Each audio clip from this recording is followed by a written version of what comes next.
Today I'm going to show you how to make a website banner for free in an image editing software that's available on the cloud, and it's available on splashup.com. You can see right here.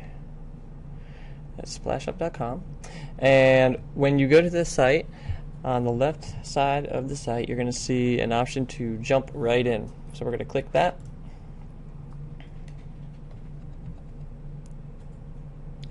And it's going to open up in a separate window, and what it does is it actually looks a lot like Photoshop. It has a menu bar up at the top, and it has tools on the left, and on the right it has info palette, color palette, and layers palette. And then we also have a space in the middle that we're going to work on our image. So to start a new image, I'm going to go up to the top where it says File, and I'm going to click on that and go File, New Image. It's going to ask me to name it, so I'm going to name it Banner, and I'm going to give it a size. For my banner, I am going to make it 728 by 90, and click OK.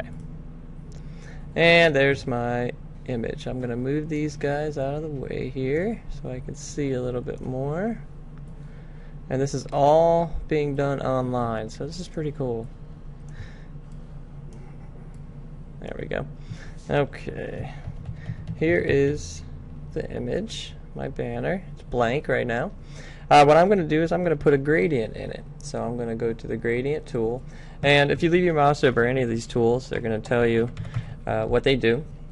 So I'm going to click on the gradient tool, and when I click on the tool, options come up at the top. Right now my gradient is going from black to white. I'm going to change that, and in order to change that, I'm going to click on either one of these squares, and you can also add squares and remove squares by pulling them down. I'm going to click on one of the squares, click on the big color box to the left, and a color picker box will pop up. So I'm going to pick a color here. Okay.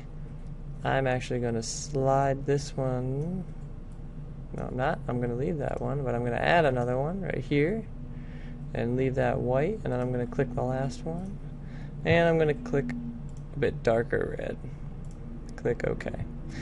Now, those are my color options for my gradient, and in order to put my gradient onto my image, I just have to click, and I'm going to hold my mouse down and drag out until I get something that I like.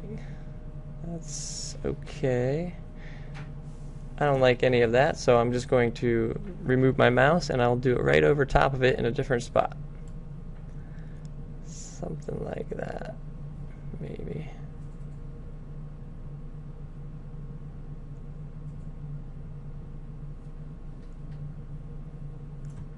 Okay, that's good for right now.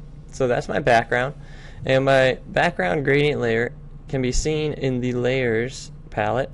There's the color, and if I wanted to, I could give it a name. I'm not going to, but you could. Now what I want to do is I want to add some text. In order to add text, I have to click on the text tool. It looks like the letter A. So I'm going to click on the text, and when I do that, I have options up here for font, font size, bold, italicize, underline, the color, and justification, and leading and kerning. I'm going to change my size up to 72, and I'm going to click in my image, and then I'm going to type in what information I want on there, and I want to change the size, so I'm going to select all of the text and go up here and change the font size to 72. Now it's off the screen, so I need to move it into the correct position, and in order to do that, I'm going to use the Move tool.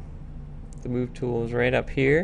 It looks like an arrow, so I'm going to click that, go down to my text, click on my text, and drag it up into the middle. Now if you look down the layers, you're going to see that there's a text layer now above my gradient layer, and that means I can see my text above my gradient. Well, this doesn't look too good. The whites kind of blend in together. So what I'm going to do is I'm going to make this text pop out a little bit more. And in order to do that, I'm going to give it some layer styles. this little icon here in your layers palette that looks pretty weird. It looks like I guess a magician's wand, I guess. Click on that, double click on that, and the layer effects box will pop up. And you can add different effects such as blur, bevel, drop shadow, glow, gradient bevel, and gradient glow. Feel free to play around with these. I'm going to add a drop shadow, and I haven't added it just yet. I'm going to move this box out of the way so you can see. When I click add, it's going to give me a drop shadow. See all the black behind it? So that makes it pop out a little bit. We can make it pop out just a little bit more by adding bevel as well. So I add a little bit of bevel. It's okay, not great, but I'll stick with it. And then click OK.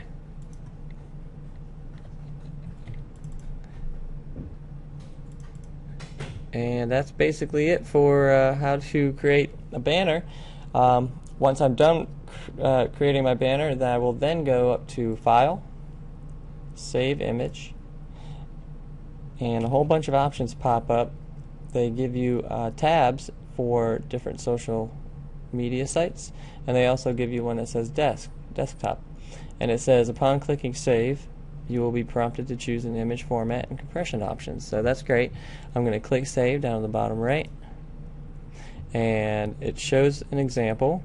It shows me what type I can choose. I'm just going to stay with JPEG right now. Quality 50 is fine. If I wanted to see what the quality looked like lower, I can change it with this quality slider, and then I have to do update preview, and I can see that my banner is a little messed up. So I'm going to move my quality back up to 50 and update the preview.